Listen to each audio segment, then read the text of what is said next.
de amor, de bondade, de misericórdia infinita. Damos graças pela oportunidade que estamos tendo de ter um estudo maravilhoso, de ter uns esclarecimentos. Obrigado, Pai. Obrigado, que essa noite seja abençoada, iluminada e de muita paz e de muito aprendizado. Que o nosso irmão Mauro Alexandre faça um estudo muito esclarecedor. Graças a Deus. Graças a Deus. Então, hoje, continuando nossos estudos da Seara no Mestre, hoje a página é de responsabilidade do Mauro Alexandre, que pode ficar à vontade quando quiser começar. Tá bom, meus irmãos.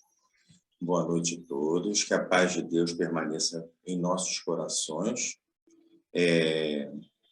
Hoje foi um dia interessante, né? Porque quando eu peguei, né, para estudar o nosso texto de hoje, eu já tinha estudado um outro texto. E foi engraçado que tanto a Regina quanto a Valéria, as duas conseguiram a tempo me lembrar que eu ia fazer um outro estudo.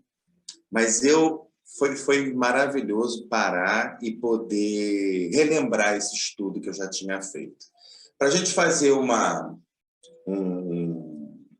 só para a gente se situar, né? O livro Seara do Mestre é um livro que foi escrito pelo Pedro, com o pseudônimo de Vinícius, né? Um estudo muito longo, muito profundo, e diante de toda a grandiosidade desses estudos, a gente conseguia chegar a algumas conclusões interessantes em cima desses temas, né, que são importantes para a gente trabalhar, além dos livros da codificação. Então, hoje, caiu a espiritualidade para nós, né? Que ele trata essa relação entre o espírito e a matéria. Porque nós temos o costume de sempre estarmos fazendo essa dualidade, né? Essa disputa entre o espírito e entre a matéria, né? É aquele eterno conflito. A gente cai até no erro de, muitas vezes, é uma disputa entre o bem e o mal, né? O espírito, o bem, e a matéria, o mal. A gente cai nesse cotidiano, né? Que às vezes a gente até repete aquilo que a gente ouve. Mas esse estudo começa de uma maneira diferente, né? Primeiro, a gente se situa nessa luta entre o espírito e a matéria, e a gente passa a compreender que o espírito é tudo aquilo que está envolvido na esfera espiritual. E a matéria, tudo aquilo que está nessa esfera material, nessa esfera terrestre que a gente vive, né? E aí Vinícius começa com uma primeira reflexão. Ele fala o seguinte: ora, a matéria e o espírito são obras de Deus. E por esse motivo, eles são imperecíveis. Então, o que é imperecível? Imperecível é aquilo que não estraga, que não perece, que não tem fim, né? E vamos analisar, então, separadamente, começando pela matéria. Cientificamente, né, e diante de todos os estudos que nós já conhecemos, a matéria não tem fim, né? A matéria ela é composta por átomos, ela é composta por matéria orgânica, e que tudo vai se transformando. Na vida, nada se cria, né, e nada se termina, tudo se transforma. Então, hoje, esse corpo que a gente está aqui utilizando, ele vai ser utilizado em outras condições de matéria, né? O carbono, que hoje faz parte do nosso corpo humano, vai fazer parte amanhã de um vegetal, de um animal, da própria matéria orgânica terrena, né? Ou de um outro corpo, e assim sucessivamente. Então, a matéria ela é imperecível. né? Ela vai estar sempre no planeta, como vai estar a água, como vão estar os minerais, e assim sucessivamente. E nós, espíritas, já conhecemos também que o espírito também é imperecível, né? Nós somos espírito, nós estamos aqui utilizando um corpo material, nós não vamos acabar, né? Essa reflexão, essa grande reflexão sobre o espírito e a matéria é que traz essa luta sobre as questões da carne, as questões materiais. A gente começa a colocar tudo aquilo que é uma fraqueza, tudo aquilo que é ruim com um cunho material. E não é verdade. Na verdade, tudo aquilo que a gente busca como uma culpa da fraqueza da carne, da matéria, do dinheiro, tudo isso vem do espírito. Porque quem comanda a matéria é o espírito. Essas duas coisas, elas não podem ser dissociadas. A matéria e o espírito precisam caminhar juntos para que a gente consiga buscar uma evolução, né? Então, no livro, ele também diz mais ou menos o seguinte: os homens, em geral, eles estão sempre buscando uma escapatória das suas decisões erradas. A gente está sempre buscando uma desculpa. A gente quer sempre fugir da culpa, né? Na intenção de culpar quem? A matéria, a carne, né? Como se fosse um bode expiatório. E aí a gente cai naquela questão de que nós precisamos penalizar a matéria, nós precisamos culpar a matéria. Ah, aconteceu isso porque ele teve muito exposição ao dinheiro, aconteceu isso porque ele teve exposição ao poder, aconteceu aquilo outro porque ela estava viciada em alguma outra coisa. A gente sempre culpa um lado material para os nossos próprios erros, os nossos próprios defeitos, né? Então, qual é o grande exercício que Vinícius mostra para a gente? Olha, nós precisamos espiritualizar a matéria, em vez de materializar o espírito. Isso é tão profundo, né? Quando a gente percebe isso, que a gente tem que usar a matéria de uma forma espiritual. Não é que a matéria seja um problema para o ser humano, né? Não é um problema ter a matéria, mas a gente precisa entender como utilizar a matéria. Se a gente para e a gente lembra da oração do Pai Nosso, né? Jesus, quando nos ensinou essa oração, ele, durante o processo de agradecimento e de conectividade com o Altíssimo, ele fala assim, ele se refere ao pão nosso de cada dia. Esse pão nosso de cada dia que alimenta. Nós sabemos que ele estava falando, sim, do pão nosso espiritual, não estava? Era aquela questão da gente entender a espiritualidade. Mas Jesus também falou do pão nosso material. Porque se a gente não se alimentar, se a gente não usar aquela matéria para alimentar o nosso corpo, nós não conseguimos colocar em prática os nossos objetivos espirituais. Então, quando Jesus fala o pão nosso de cada dia nos dai hoje, ele quer falar o quê? É a matéria da matéria. Ele está querendo alimentar a matéria para que a gente tenha condições, né, de ter esse combustível para a gente exercitar o espírito. Então, olha que interessante, né? Jesus, ele nunca falou que não, a matéria não pode ser feita, a matéria não pode ser utilizada, né? Ele nunca nos orientou nesse sentido. Até porque nós só conseguimos exercitar todas os nossos compromissos espirituais em matéria. Todos nós só conseguimos exercitar em matéria. Por isso que a gente reencarna. Encarna e encarna de novo e encarna de novo. Encarna em matéria. Essa composição planetária que a gente vive, esse exercício espiritual que nós vivemos, ele é um exercício em matéria.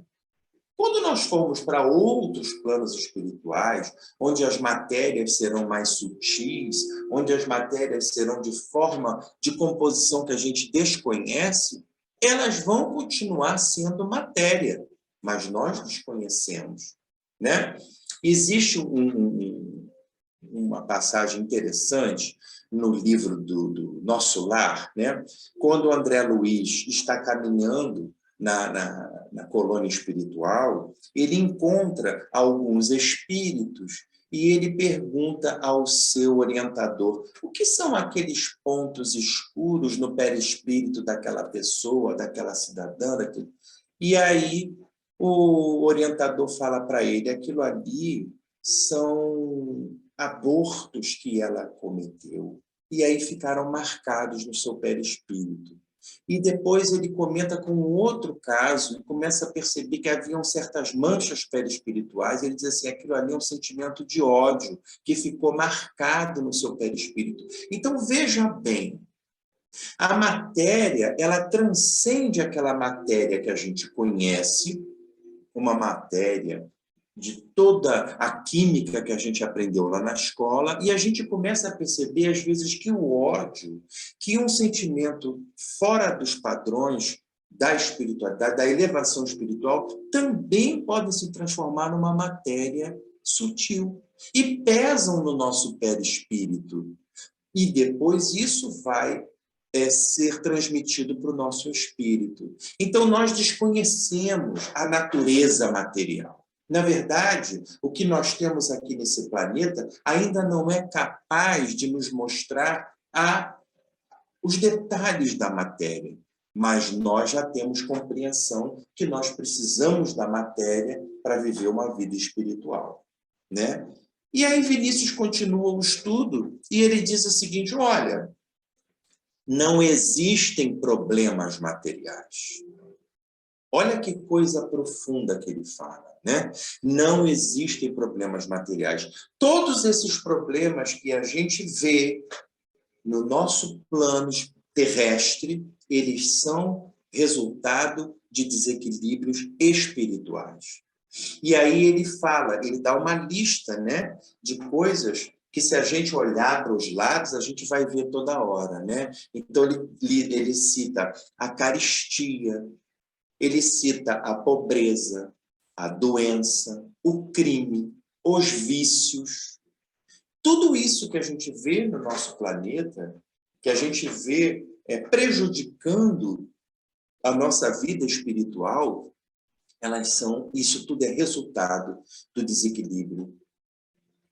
A matéria, aliás, desequilibrando a nossa matéria, é um resultado do desequilíbrio espiritual. Então, só existe a fome porque nós não temos um grupo de pessoas que se preocupem em distribuir o alimento de forma igualitária, né? Se a gente tem um crime, a gente precisa buscar quais são as razões de ter tanto crime naquele determinada região, naquele determinado país, né? Por que está acontecendo isso? Se a gente tem a pobreza, o que é a pobreza, se não uma distribuição de renda de uma forma desigual? Nós hoje, qualquer estudo que a gente faça uma leitura rápida, a gente sabe perfeitamente que poucos são muito, muito ricos e muitos, muitos, muitos são pobres. Então, essa desigualdade, esse desequilíbrio é o quê? É uma questão da matéria? Não. Aqueles que são muito ricos não conseguem distribuir, não conseguem entender que aquela riqueza material é para se espiritualizar, é para colocar em prática o quê? Um compromisso espiritual, fazer a vida de outro melhor. Se a gente para analisar, nessa pandemia que nós vivemos e ainda estamos aí recebendo um monte de consequências, nós tivemos um monte de gente que se tornou bilionário no mundo. Vocês têm ideia do que é se tornar bilionário? Ser bilionário é ter dinheiro, às vezes, mais que um país inteiro. Nem em diversas encarnações a gente vai conseguir gastar os bilhões de dólares que muitos têm. Aí a pergunta fica, para quê? Você só se torna um bilionário para você poder distribuir isso de alguma maneira, porque para você não faz diferença nenhuma. Então, a gente precisa entender o seguinte, a matéria não é o problema é o uso da matéria. Então, ele chega para a gente e diz o seguinte, a gente só consegue resolver esses problemas materiais se a gente espiritualizar a matéria. De que maneira? Espiritualizando os costumes, os hábitos e as leis. Vejam só que coisa profunda e atual que Vinícius nos traz. Hoje que a gente começa a ouvir por aí uma valorização dos costumes, da moral, né? Daquilo que tem que ser feito pela sociedade, pela família, nós precisamos repensar que hábitos nós temos que mudar. Eu assisti uma reportagem há poucos dias, mais precisamente ontem, em que um religioso vira e fala o seguinte, olha, quando a gente vai numa cidade e a gente vê que essa cidade tem muitos hospitais, muitas clínicas, muitas farmácias, a gente chega à conclusão que é uma população doente, né? Que precisa de hospitais, precisa daquelas farmácias para poder ter um serviço de saúde, para poder ser curada, para poder ser tratada, né? E ele percebeu que ele, caminhando pela cidade de São Paulo, ele viu que a cidade está cheia de templos religiosos, está cheio de igrejas. E ele, num trechozinho entre duas ruas famosas, ele contou mais de 60 igrejas. Então, o que nós precisamos entender? Ora, se a gente tem essa quantidade de igrejas, né, nesse trecho de uma cidade, significa que é um povo muito espiritualizado, né? Um povo muito elevado. Aqui no Rio de Janeiro não é diferente, a gente faz uma caminhada em Madureira, no centro, a gente vê isso. Então, é um povo muito espiritualizado. Um povo espiritualizado não tem gente passando fome na rua, não tem gente passando frio, né? Não tem pessoas necessitando de uma palavra amiga, porque sempre vai ter, e não é isso que a gente vê. O que a gente vê é que a espiritualização dos costumes não está diminuindo a diferença social, não está diminuindo a dor humana. Essa semana, nós vimos um grupo de pessoas que viu uma fila no centro do Rio de Janeiro e foram lá porque estavam com fome, achando que era fila para comida. Fez uma fila quilométrica no Largo da Carioca. E o que era a fila? É para você preencher um papel para tirar o teu nome do Serasa, do SPC. Então, o que nós estamos percebendo? Que as ações que nós temos que ter, os hábitos que nós temos que ter, os costumes e leis que nós precisamos mudar, são para espiritualizar a matéria. Se a gente não conseguir fazer isso, nós estamos usando a matéria de forma errada. E aí vem Paulo, né, quando ele escreve aos Romanos, e ele faz, é uma carta muito bonita, muito interessante, que Vinícius também mostra para a gente nesse texto. Ele fala o seguinte, ele diz, olha, vou até fazer a leiturazinha aqui para a gente ler como ele nos falou. Rogo-vos, irmãos, pela compaixão de Deus, que apresenteis os vossos corpos como hóstia viva, santa e agradável a Deus, pois em tal importa o culto racional. Não vos conformeis com este mundo, mas transformai-vos pela renovação da vossa mente, para que proveis qual boa e perfeita é a vontade de Deus. Então, olha que interessante. Paulo fala, vocês precisam utilizar o corpo de vocês como hóstia viva, né? Hóstia é o sacrifício vivo. Então, o que é o sacrifício? Nós precisamos realmente modificar o nosso corpo, no sentido de colocar ele para trabalhar, para desenvolver a nossa espiritualidade. Esse é o culto racional. Esse é o dever do cristão. Colocar em prática um culto racional. Por quê? Porque com a mudança, com a renovação da nossa mente, ou seja, do nosso espírito, a nossa matéria consegue produzir coisas divinas e celestiais. Então, Paulo já via isso. Quando ele falou isso, muitos entenderam que a gente tinha que sacrificar o corpo, né, fazendo aqueles autoflagelos. Vocês já devem ter visto, né, aqueles religiosos que se chicoteavam, que se cortavam. A gente vê hoje, até hoje, né, as pessoas que acham que pelo sacrifício do corpo vão elevar o espírito. Nós víamos, antigamente, as pessoas se trancavam, se fechavam nos claustros, né, das igrejas, dos mosteiros, e tinham que ficar ali naquele sacrifício de acordar às 4 da manhã e se ajoelhar na pedra para poder orar pelos outros. Não, não é esse sacrifício vivo que Deus quer de nós. O sacrifício vivo que Deus quer de nós é que nós, vivos, em matéria, consigamos mudar o nosso pensamento. E a gente refletir, ora, o que eu fiz hoje que eu posso construir um mundo melhor? O que eu coloquei em prática hoje que eu amanhã vou ver um dia mais tranquilo para o meu irmão, para mim, para a minha família? Eu não posso ajudar lá os meus irmãos que estão passando fome na África.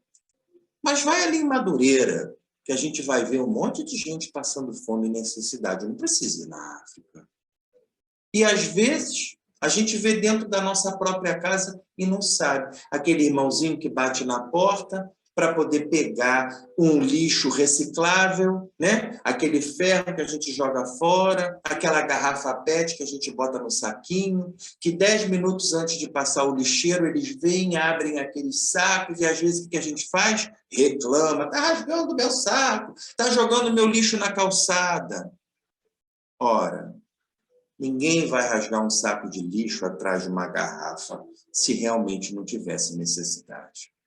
Nós precisamos refletir e transformar a nossa mente e ver o que nós estamos fazendo para espiritualizar a matéria. É muito importante. Então, o que Paulo fala? Transformai o mundo pela renovação da tua mente. Olha que coisa importante. Essa reflexão é que nós precisamos fazer.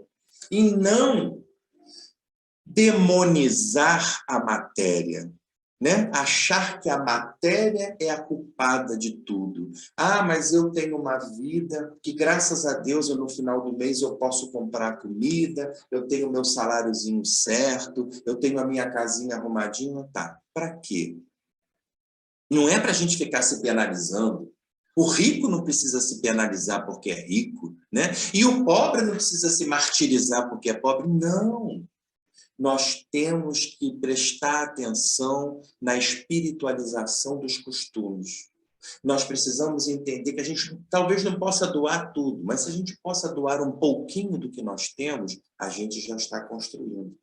Se a gente conseguir entender o que é essa matéria que a gente está falando, a gente não precisa se culpar. A matéria não precisa ser pesada. A matéria pode ser leve para cada um de nós. Então, Vinícius traz nesse estudo da espiritualidade um tema final que é muito importante a gente ler e reler várias vezes. Ele, né, o Pedro, como ele foi um orador da Federação Espírita Brasileira, ele trabalhou pelo movimento de unificação do espiritismo, ele era muito estudioso e ele teve uma percepção que nós precisamos ter como espíritas. Nós precisamos entender que o mundo não é feito só de espíritas. É feito de diversas religiões, diversos princípios, diversas filosofias e até mesmo daqueles que não acreditam em nada. Porque para ser misericordioso não precisa ser religioso. Para ser caridoso não precisa pertencer a uma religião. Às vezes a gente tem um ateu que ajuda muito mais do que aquele que está o dia inteiro no centro espírita. Então ele fala o seguinte para nós: devemos tratar do tema espiritualidade buscando muito mais do que espiritismo e espiritualismo. Nós precisamos buscar a espiritualidade. Então, olha a importância que Vinícius traz, esse chamamento que ele traz para a gente. A gente é espírita por escolha, por opção, por afinidade. Nós somos também espiritualistas porque acreditamos na ligação com o Altíssimo, né? Nós acreditamos que a vida segue além dessa vida material, mas nós precisamos nos espiritualizar. Olhar para o irmãozinho do lado, seja ele de qualquer religião, seja ele de qualquer partido político, de qualquer país, de qualquer gênero, nós precisamos olhar aquele irmão com espiritualidade. E para isso temos que usar a matéria. A matéria em todos os sentidos. Podemos utilizar do nosso corpo para ajudar fisicamente alguém que está precisando. Nós podemos utilizar da nossa mente para poder ajudar alguém a evoluir intelectualmente. Se eu tenho um pouquinho mais de condições financeiras, eu posso utilizar do dinheiro, sim, para poder distribuir com alguém. Se eu não tenho dinheiro, eu uso o trabalho.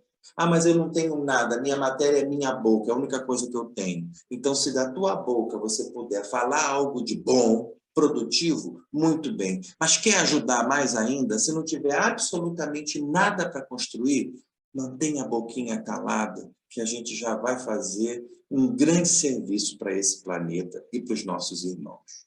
Então, hoje eu deixo essa reflexão para vocês, uma reflexão que é muito atual, uma reflexão que mostra que a gente não tem que ficar em guerra entre o espírito e a matéria, muito pelo contrário, a matéria nos foi concedida para que o sacrifício que a gente tem que fazer material é o de transformação.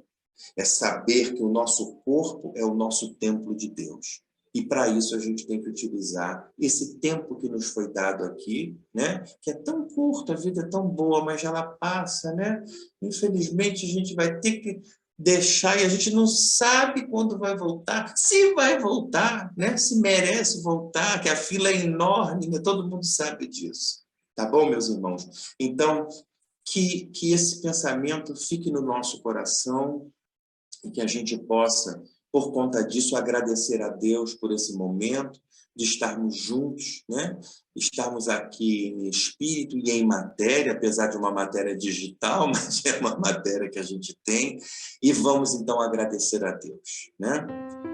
Senhor Deus, estamos aqui, Mestre, agora para te agradecer. É maravilhoso, Senhor, saber que nós podemos contar com todos os teus recursos para estarmos juntos em um só pensamento, em um só coração. Que esse exercício de reflexão na seara do Mestre, ele se frutifique para os nossos lares, para os nossos amigos, a nossa família, e que nós consigamos, ó Senhor, manter viva a chama da espiritualidade, que possamos juntos continuar construindo um mundo melhor, um mundo material, sim, mas é um mundo que vai exercitar a nossa espiritualidade. Obrigado, conselheiro amigo e toda a sua equipe que mantém forte esse trabalho em cada um de nós. Obrigado, Maria Santíssima, que com seu manto sagrado sempre nos cobre com muitas glórias e muitas inspirações. Obrigado, Senhor Jesus, o nosso Mestre dos Mestres. E em nome de Deus, nosso Pai Todo-Poderoso, eu dou por encerrado o estudo da noite de hoje, desejando uma boa noite para todos os irmãos que estão aqui. Que assim seja, queridos. Graças a Deus. Muito obrigada, Mauro. Nosso estudo maravilhoso. Você conseguiu sintetizar, né, uma coisa tão profunda em tão pouco tempo, mas com muita objetividade. Quem quiser se colocar, pode abrir o microfone, tem 7 minutos. Gratidão, Mauro. Como sempre, você consegue ser sucinto, mas chegar ao ponto, né? Para Nós de somos... mexer com a minha vaidade, que eu não presto, gente. Já Não falei mexendo, para não. você. Nós somos espíritas, mas muito pouco espiritualizados realmente. Você chegou no ponto, no âmago da coisa. Muito boa reflexão. Acho que todo mundo hoje vai ter bastante coisa para pensar antes de dormir, né? E quero aproveitar também para dar as boas-vindas ao nosso irmão Air, pela primeira vez na nossa reunião. Quem não se lembra dele, ele é sobrinho da nossa irmãzinha Eunice, do João, e ele está aqui conosco, somando. Muito obrigada, seja bem-vindo aí. Obrigado, senhora, obrigado pela acolhida. Que a senhora tenha todos aí uma noite de paz com Jesus. Que assim seja. Olha, um beijo. Agora que eu cliquei aqui, vi que a sala está cheia. Dona Leila, Miriam, Léo, Serginho, Neide. Que bom, que bom. Quem mais quer se colocar? Leilinha está A Ninha, agora a Ninha também deu um tchauzinho ali. A Miriam gosta de dar zoom.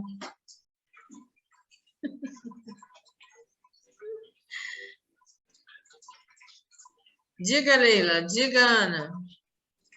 Mas estamos para falar o quê? O Mauro disse tudo, gente. Foi Vinícius. Vinícius é que escreveu tudo para a gente. Ele é que nos puxa as orelhas. Maravilhoso. É um momento tão difícil que a gente olha para o lado, tem sempre alguém precisando, né?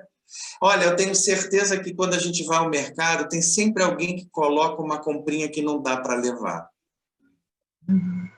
Todos nós estamos vendo isso. Então, eu sugiro que se a gente puder ajudar numa comprinha, já está uma beleza. Está muito duro, mas a gente vai vencer.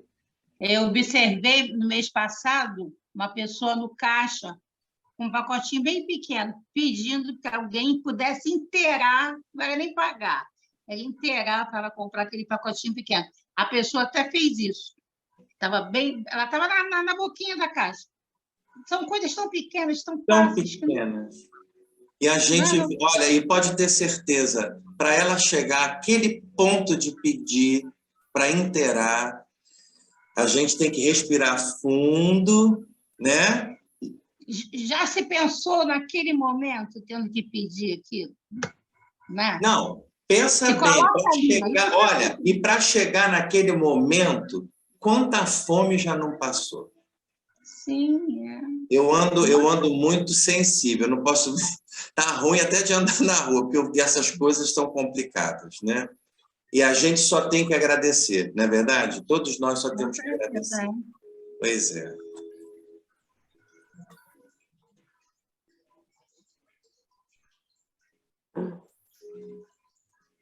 E mais 3 minutos? Que silêncio, gente! Cadê a Leila? Cadê o Sérgio? A Dona Leila estava aqui agora. Ah, tá ali, Dona Leila. Leila só está sorrindo. Gente, sabe por quê? Então, veja bem. O que a gente vai falar em cima daquilo que a gente, quando escuta, já vai fazendo uma autoculpa, né? Também a gente foge, porque, já falei isso, que tem uma igreja batista que uma pessoa ligada a mim, ela frequenta e elas vão fazer um trabalho junto com os nossos irmãos cracudos. Ah, que maravilha! Agora, veja bem, aí ela é evangélica, ela não acredita na reencarnação, não. Aí eu fico assim, minha culpa, minha culpa, minha culpa. Por quê? Eu não tenho essa coragem de ir lá. Não tenho ainda, não estou preparada. Então, vai muito de quê? Da nossa espiritualidade, né? A gente é espírita, é espiritualista, lê Kardec, lê André Luiz, vai lendo todo mundo, se apaixonando pelas coisas escritas, né?